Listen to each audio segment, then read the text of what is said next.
All right, I just recorded it. So now those of you who get to this later, you will realize, those of you who watch it on recording, that I screwed it up a little bit. So now we will go back to the PowerPoint.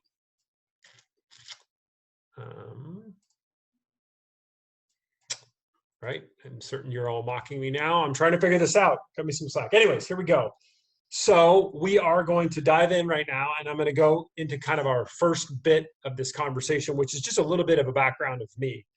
And so my background is, all of you know who I am. I've been coaching and training executives for 17 years. What most of you do know, although some of you may not know, is that since college, I've had a ongoing challenge with anxiety in a variety of different ways. And so for almost 30 years, no, not almost 30 years, I'm not that old, but let's just say we're inching in that direction of 30 years, I've been dealing with anxiety and stress and frustration in all situations, not pandemics, but in all situations. And so I'm certainly not a doctor, I'm not an MD, I'm not a PhD, but I have a background in dealing with anxiety, in dealing with these issues that consistently pop up over time. And so I've been dealing with anti-anxiety. I've been dealing with anxiety issues and putting practices and strategies in place to lessen my anxiety for almost 30 years. And so I'm certainly not devoid of anxiety through this time, because who isn't? I just have some strategies put in place. That's number one. And number two is, I've been talking to you people for 17 years. And for 17 years, one thing I know to be true, you are stressed out. And you're very stressed out. Not only are you stressed out during this time, this pandemic time, but you're just stressed out in general. And so hopefully today, what we're going to talk about is some very basic, simple strategies to help us feel a little bit less stress. But first of all, let's talk about the evolution of stress. And so the stress has always been with us. Okay. Stress has always been something that we've dealt with as an organization, as a country, as a people, as a human race. We've always been dealing with this stress. But what's interesting about stress is that it has been getting worse. And so you don't Google it now, but of course you can go Google and learn anything you want about stress and anxiety. It's on the rise. And it has been on the rise significantly since the late 80s. Okay. Significantly. So then the question becomes, well, why is that? Well, there's a bazillion different reasons. One of them is probably it's easier to recognize what stress and anxiety is, and it's more okay to talk about those things right now. That's partially part of it. But also probably one of the big deals is that we have so much information coming at us right now. We're drowning in all of this information. We are frustrated by everything that it is that we're trying to do, everything that it is we're trying to be, and we're constantly comparing ourselves to one another. So we've convinced ourselves in this, I've got to be better than everyone else society, that I can be better than everyone else if I work hard enough, if I read enough self-help books, if I go to enough webinars, if I hit the gym enough, whatever it ends up being, we've convinced ourselves that if I work hard enough, I can outdo everyone, right? But the question is, not whether you can or can't, but whether you should. Because all of this constant comparison, all of this nonstop looking at what everyone else is doing is increasing our stress. And it's only going to continue unless we figure out how to deal with it more effectively. And again, you throw a pandemic in there and then everyone loses their minds. It gets crazy right now. But luckily, there are some really helpful strategies that can help you make you feel better through all this time. All right, I'm sorry, I'm checking things to make sure everything's working pretty well. Okay, so first, we're gonna, in whatever you do from a stress reduction standpoint, in whatever you're doing today, you need to keep it simple. See, we have this thing called the internet, and we have this thing called nonstop information from every news source known to man, and we say to ourselves, I've got to figure out a very, very complex way to deal with the way that I'm feeling today. It's got to change every 17 seconds, and I've got to constantly do different things to deal with all the stress and anxiety. Well, the truth is we don't, okay? We need to keep it as simple as humanly possible. The fact of the matter is we know how to deal with stress. We know how to deal with anxiety. We know how to deal with these things, but it gets when we start to add a bunch of complexity to it, that's where we begin to stumble. That's where we begin to fall. So what we're going to talk about here today in 45 minutes is we're going to talk about strategies that are so unbelievably simple, so unbelievably straightforward that part of you is going to be tempted to think, well, is this working? This can't work, CJ. This is too simple. This is too straightforward. I promise you, I've been dealing with this for 28 years, and these things absolutely positively work. But they're not easy, right? I mean, intellectually speaking, they're easy, but actually doing them is hard. So what we're going to first start off with here today is to say, no matter what you hear, keep your approach to this anxiety that you're feeling, keep your approach to the stress you're feeling, keep your approach to all this chaos around us, keep it as simple as you possibly can.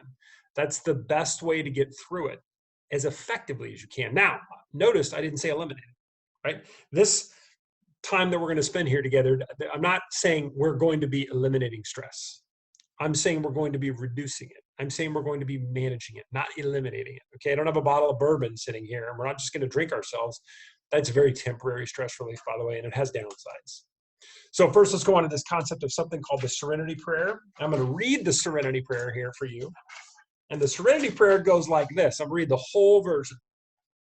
God, grant me the serenity to accept the things I cannot change, the courage to change the things I can, and the wisdom to know the difference, living one day at a time, enjoying one moment at a time, accepting hardship as a pathway to peace, taking as Jesus did the sinful world as it is, not as I would have it, trusting that you will make all things right if I surrender to your will, so that I might be, ready for this one, reasonably happy in this life and supremely happy forever with you in the next. So this is not necessarily designed to be a religious webinar. However, I will say the fundamental truth here is critical. What's happening in this chaotic time that we're in is we are trying to control everything. We are trying to get to a place of absolute certainty where we can figure absolutely positively everything out. We think to ourselves that if I do enough and I work hard enough and I control everything, that I can predict with absolute positive certainty how I am going to, let me back up the truck up, how I can predict with absolute certainty exactly how I'm going to feel every single second of every single day. And you just can't. Because the simple fact of the matter is there are certain things in your life you cannot control. Certain things going on in the world. By the way, when I keep glancing down, I'm checking my phone because I ramble on from time to time. Many of you would agree with that. But certain things in our life we can't control. And so I brought up this thing called the Serenity Prayer because it's so critical to understand that if we just focus on those things that we can manage, if we just focus on those things that we can control, our stress level is going to significantly be reduced. But if we say to ourselves, I wish I could control when I know this virus is going to stop spreading, how I know whether or not my business is going to be successful, what are my employees going to think, what are my clients going to think, what are my prospects going to think? When we try to manage all of this stuff, we drown. But when we just say to ourselves, let me just manage the things I can, we're going to be okay. So the first key strategy here is to ask yourself, what can I control, and focus on those things. One strategy that I use is when I begin to have a thought about something that I cannot control, when I begin to go down this rabbit hole and I'm like, oh no, what is the federal government going to do today? What is the state? Oh, I absolutely catch myself and I go, I cannot control that. Now, sometimes I don't catch myself for minutes on end, and then I've about lost my mind, but I do eventually catch myself and say, what can I work on today? So the first strategy, focus on that Serenity Prayer. Focus on slowing down and saying to yourself, what is within my control today? Now, I'm certainly not the first person to tell you this. You've heard this on memes or tweets or in stories or whatever it is, but are we following it? Because as Stephen Covey said, to know and not to do is really not to know. So let's focus on that Serenity Prayer right now. Second, it goes along with the 8 hour. It goes along with the Serenity Prayer, and that is to focus on the next 8 hours. Because 99.9% of your stress and anxiety, especially today, most of your stress and anxiety is focusing on things that happened in the past or things that might happen in the future. So what you're asking yourself right now is, okay, how can I reduce my stress and anxiety? Well, one thing you can't do is you can't worry about what you're going to do next week, next month, next year. Now, am I saying to bury your head in the sand? Am I saying to completely ignore everything that's going on, not plan? That's not what I'm saying at all. But the fact of the matter is, if you're trying to plan 6 months down the road, that's just flat out craziness, because you have no idea what's going to happen in the next 30 days. I mean, we don't know what's going to happen in the next week. It's what's causing all of this uncertainty and this fear that we've got. So when you begin to feel that anxiety, you begin to feel that stress, it's absolutely critical that we take a deep breath and we ask ourselves a very, very simple question. What can I do about it in the next 8 hours? That's it. What can I do about it in the next 8 hours? So right now it is, as I check my phone, 3:12 p.m. And as I check my phone, we are now going to say to ourselves, what can I do about this in the next 8 hours? What can I do about what's going on in my life in the next 8 hours? That's it. Not tomorrow, not next week, not next month. Now, I'm not saying you don't look forward to those things. I'm not saying you don't do some planning for those things, but what can I do about them? Because the truth is, you can handle just about anything for the next 8 hours. But if I asked you, let's start predicting what's going to happen next week. Let's start predicting what your business might look like next month. Let's start predicting, are your kids going to be able to graduate from high school or college? You begin to feel anxiety and worry, but there's nothing we can do about that. So just focus on the next 8 hours. What can I do today to make some meaningful progress towards what I need to do to be successful and productive, whether it's in my business or whether it is in my personal life? What can I do in the next 8 hours? So the first strategy is live by that Serenity Prayer, okay? Only focus on those things that you can control. Next, when you're focusing on those things you can control, just focus on those things you can control in the next 8 hours. Okay, talk about information. Now, 1985, where did we get information? We got information from all over the place, right? 2020, we get information from this little guy right here, our phone. And so we say to ourselves, how much information should I allow into my brain? I don't have the exact amount. I don't have exact data, but I can tell you something that you already know. You should not, under any circumstances, be checking the news every 60 seconds. It will do you no good, and it will drive you absolutely nuts. In case you're not certain how the news industry works, here's the way it goes. They're owned by big media companies, and these media companies are going to be paid based upon the amount of times you click or the eyeballs that watch. You will not click and you will not watch unless they are trying to scare the living crap out of you. Now, am I saying bury your head in the sand and pretend this coronavirus isn't a serious thing? That's not my point. My point is that checking the news every 60 seconds, hoping that you're going to get some certainty, hoping that you're going to find something out that's going to make you feel better, it's just not going to make you feel any better. Check the news in the morning, check the news at night. Whatever happens during the day is going to happen. Do not become too obsessed with all of those different things that are going on throughout each day.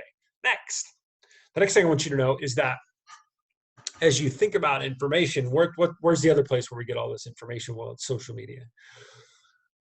If I were to go onto my Facebook account or whatever other accounts, and by the way, I do look at Facebook probably every day, but in LinkedIn, but those are the only, I mean, Twitter is just, unless you are a mature human being, which at times I am not, Twitter is just designed to scream at you.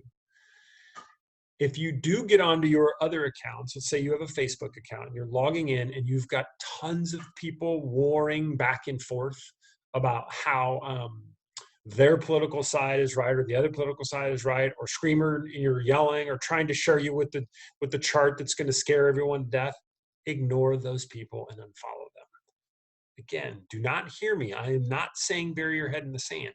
I'm saying pick your news sources very carefully and then pay attention only to things that are positive going forward. So I go to cdc.gov on the day, or coronavirus.gov every day, twice a day. I get scared when I see what's happening, but it's a very relevant site that is going to give me facts and it's going to give me data. And if you were to look at my Facebook feed is actually full of very positive information, because a couple years ago, I decided to get rid of everyone who is negative. And by negativity, I mean anyone who's blasting the other political side. I just got rid of them on both sides. So my Facebook feed is now filled with happy people sharing pictures of their kids and the ridiculous things they're doing in their house. It actually makes me feel better. Consider that.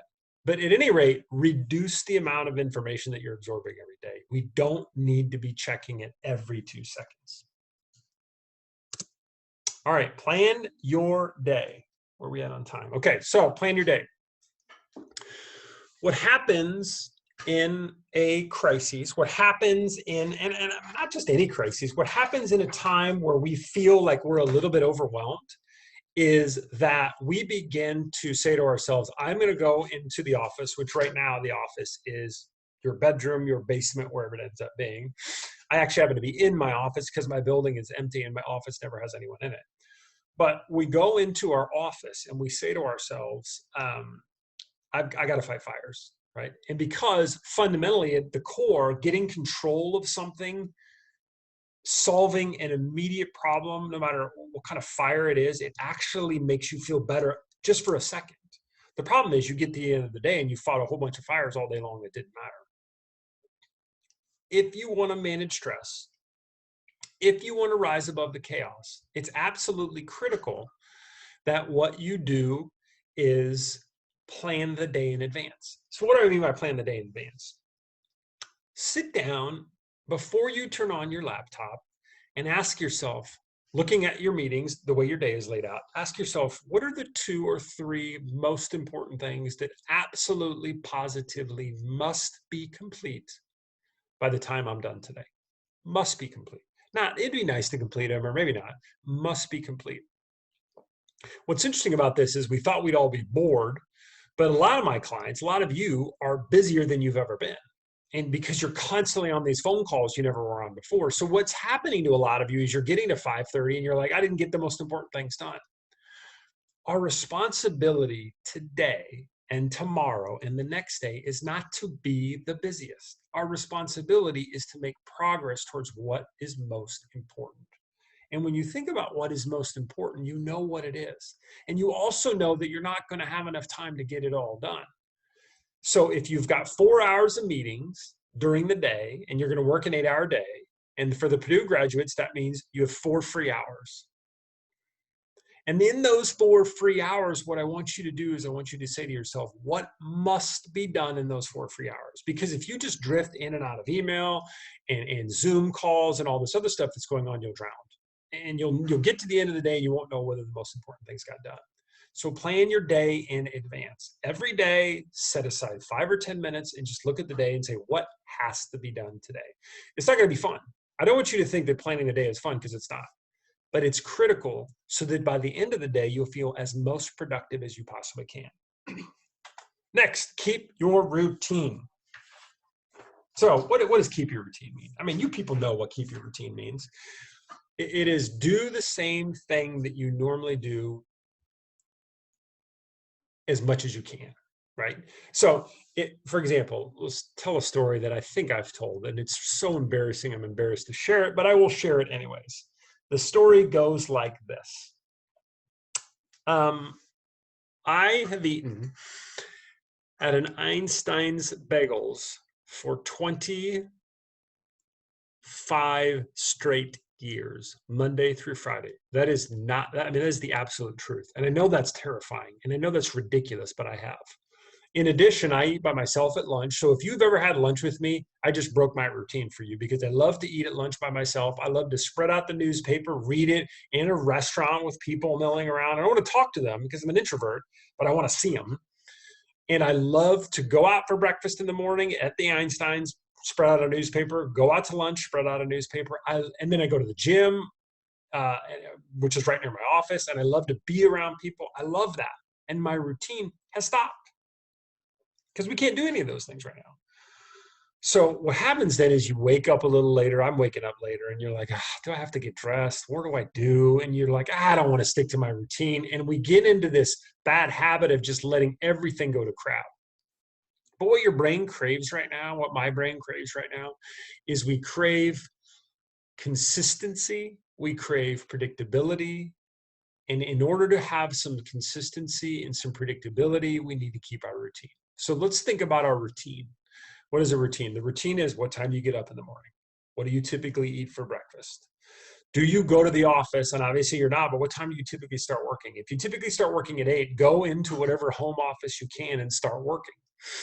If you exercise during the day, which I exercise during lunch, keep exercising during lunch. Obviously I haven't been to the gym, but I ride my bike during lunch every day. I get this ridiculous get up where I wear sweatpants and I tuck them into my socks and I got a hat. I mean, I look ridiculous, but I still do it every single day. Go home at the same time, if at all possible. Resist the urge to just work all the time, because if you just work all the time, you'll never feel like you're ever getting a break from it. If you sit down and have dinner with the family, still sit down and have dinner with the family. Whatever you can do to keep that routine, maintain it to the absolute very best of your ability, because it will make you feel sane. It will make you feel stable. It will make you feel consistent, and you will simply be able to deal with things more effectively. So keep that very basic routine. Celebrate some wins. Okay, so what's happening right now is we as overachievers, and all my clients, or not all my clients, however many of my clients are on right now, you are overachievers. And so what overachievers are used to is lots of wins. And right now you're probably not winning. Well, that's not true. Some of you are busier than ever, but not all of you are winning right now. And so you're not feeling that same level of satisfaction that you typically feel. You're not feeling as great as you typically feel. And you're not leaving every day with this, I conquered the world today. Because you're in your office at your home and you think to yourself, what am I actually getting done? Celebrate little wins every single day. If you followed your routine for a day and worked out and just did the regular things you're supposed to do during the very basic day, you just celebrate that win. If you were able to get in front of your staff in some sort of a Zoom call or whatever it ends up being, and during that meeting you had a smile on your face and you gave those people some confidence that we're in a good spot right now, celebrate that win. If you were able to review some very basic information about the way your business is going to run in the next week or 2 weeks, and you feel a little bit better about that, celebrate that win, right? Celebrate these little wins along the way, because every single time you celebrate this little win, you're going to generate a little bit of these endorphins, a little bit of this dopamine, and you're going to create something called momentum. And what we want right now, we want some momentum, don't we? We want to feel a little bit of that momentum. Now, I want to be clear here. I'm not saying expect everything to go perfectly. I'm not saying expect to be your old self. I'm not saying expect to solve all of these problems that are going on in the world right now. I'm not saying any of that. I'm saying celebrate the little wins. Celebrate the little wins so that you can feel just a little bit better each and every day. That's it. Because what's interesting is that when you celebrate 5 or 6 little wins in a row, you're going to begin to feel a lot better about what it is that you're doing during the day, instead of beating yourself up for not making as much progress as you normally make. Exercise. All right, you know why. I'm not even sure I need to say this, but we know why we need to exercise. Exercise reduces stress. Exercise releases endorphins. It is absolutely, positively that simple. It reduces stress and it releases endorphins. So what kind of exercise should you be doing? I don't even care, because it does not matter. However, I will tell you this. You absolutely must find some exercise time in your calendar at least 3 days a week. If you tell me you don't have the time, I'm going to tell you that you are just increasing the amount of stress that you're going to feel. During these times, early on in my therapy, which it feels like my whole life is therapy, but early on in my time with a psychologist, he said to me, the greatest anti-anxiety medication on the planet is exercise. And because the data is crystal clear about that. So for those of you who think I can't figure out when to exercise, go for a walk around the neighborhood. Okay. I don't care if it's raining. I don't care if it's snowing. Go for a walk around the neighborhood. If you don't like to go for a walk around the neighborhood, there's got to be some free videos out there that you can get online. Just go to your Xfinity or wherever it is and just say free exercise video. And then you can just do a free exercise video. I would not video that thing and put it on Facebook. I would highly recommend you not do that, because that would be ridiculous. But I would say there's got to be a way to exercise out there. How long should you exercise? I'm not an exercise specialist, but 30 minutes seems somewhat reasonable to me. You want to get to a spot where you will exercise and feel just a little bit better. It's a great way to reduce your stress and to make you feel better. Just do a little bit of exercise as much as you possibly can. Now, before I move on, let's talk about those of you who are not exercising. Right now, what you are beginning to feel is an emotion called guilt. Oh, I'm not finding time to exercise. My weight isn't where it's supposed to be. I've been eating that. By the way, just a quick interruption here. I've been eating like crap. I've been eating like crap. I wish I would eat better. Again, more therapy for CJ. At any rate, if you begin to feel this guilt because you're not exercising as much as you should and you're not feeling the way you think you should, I want you to give yourself permission to let it go. Right? Beating yourself up is not going to make you feel any better. It is not going to do anything. If you have not exercised in a year, who cares? It is what it is. Put it in the past. Walk one day this week. That's it. Walk one day this week. Because another great thing about exercise, especially if you do it outside, is you get something called fresh air. A big dose of fresh air. We've all been in our homes, which is driving everyone a little batty. So get a little bit of fresh air so you feel a little bit better about the way things are going. Get some exercise. Get out there. Give generously. So you know me, right? The give generously guy. I had an event, which I'm certain I invited everyone to. And it was called the Project 2 Rules first event, and it was called Giving is the Miracle Drug. I worked on it for 4 months, and the day before the event was slated to take place, I canceled it for obvious reasons. I was very sad, so on and so forth. But what I found in doing all of this research for Project 2 Rule and everything that I've learned is that what happens when we go through stressful times, and when I say we, I mean all of us, I am as guilty, if not more guilty than everyone, is we begin to obsess, right? We obsess around what is not going perfectly in our lives. And when we continue this obsession with what's not going perfectly in our lives, it just starts to spiral over and over and over. And the next thing you know, we are so obsessed with what might happen tomorrow, next week in our lives, we can think of nothing else. And we want to stop this obsession. The greatest way, one of the best ways to stop this obsession is to focus on the needs of someone else. Right? And we all know we don't like working from home. We don't like the uncertainty that's taking over our businesses right now. But I can tell you one thing with absolute 100% certainty. There are people who are struggling significantly more than we are. Significantly. People that don't have food, people that have healthcare emergencies right now. And our responsibility, not just as Americans, not just people of Indiana, our responsibility as human beings is to help other people. However you want to help other people. So you might ask yourself, well, why would I do that? I'm so nervous and scared about my own well-being. Well, the focus on other people is not just designed to help them, it's designed to make you feel better. And it absolutely positively works. One of the great things about what we've done with Project 2 Rule and this give generously concept is that we know, and there's data, if you want a great book on it, it's called When Good Things Happen to Good People by Dr. Stephen Post. But at any rate, we know that working towards helping others who are less fortunate, it does so many great things for our bodies. But the most important thing that we care about right now is it reduces our stress and anxiety. If you're not sure where to give, go to 2rule.org. And on the homepage, Project 2 Rule, we've put out a bunch of really simple areas where you can give. At the very basic, you look around your neighborhood and said, who needs me, right? Is there someone who just needs me? Just do that. But if you want to feel better, you've got to stop obsessing about what might go wrong in your own life. And the best way to do that is to focus on the needs of others. And I can guarantee you there's plenty of need out there right now. We just have to focus. All right. This is the last slide. We are at 3:30. So I'm going to go over a few things before we go here. I got you out a little early. And who knows? I'm kind of winging this. I don't do webinars for clients all the time. And I've included my email there. So as you know, I speak for a living in addition to being an advisor to all of you. Well, it turns out I'm not speaking right now. So what that has afforded me is time.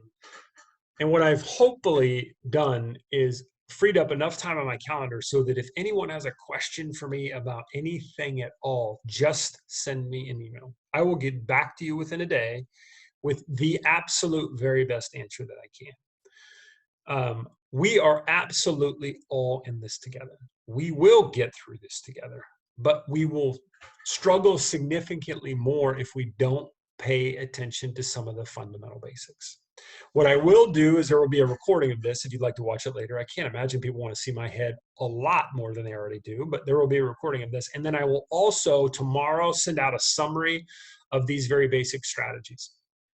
One thing I know, if we lean on one another, if we live within this day, if we focus on those things that we can control, if we try to get out and get some exercise, if we plan our day in advance to the very best of our ability, if we smile at people when they walk past us, if we genuinely believe that by doing good for others, it's going to help us, there's some karma out there, you will begin to feel better. It will not eliminate all the fear. It will not eliminate all the anxiety because there's just so much out there today, right?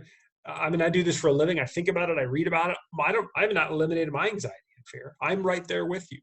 But I know that if we work on these things together, I know that if we're kind and compassionate and caring for one another in our businesses and our families, I'm certain we will figure this out. And I want to be here right beside you in the very best way I can to help you think these things through. So if you have any questions, if you have any comments, go ahead and email them to cj@cjmcclanahan.com. One other thing, we had a webinar scheduled for tomorrow. We had a webinar scheduled for Thursday. I've decided to not do those because my clients, you people, are a lot busier than I thought you'd be right now. And I don't want to overwhelm you with a bunch of webinars. So we will do those webinars next week.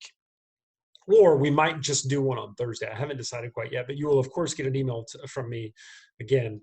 And if you really hate all my emails, I apologize in advance. I'm trying to be there for everyone in the best way I can, and I think emails might be the best way to do it. So someone just asked me very sarcastically, what if I want a webinar tomorrow? And I thought I had turned off the chat functionality. I will definitely not. I will definitely do that next time because you are very sarcastic people. At any rate, people, God bless you guys. Please reach out to me as much as you feel necessary. Reach out to one another. Be compassionate, be kind, do the very best you can in 1 hour days, and we'll absolutely get through this. God bless you guys. Take care. And I look forward to talking to you soon if you need me.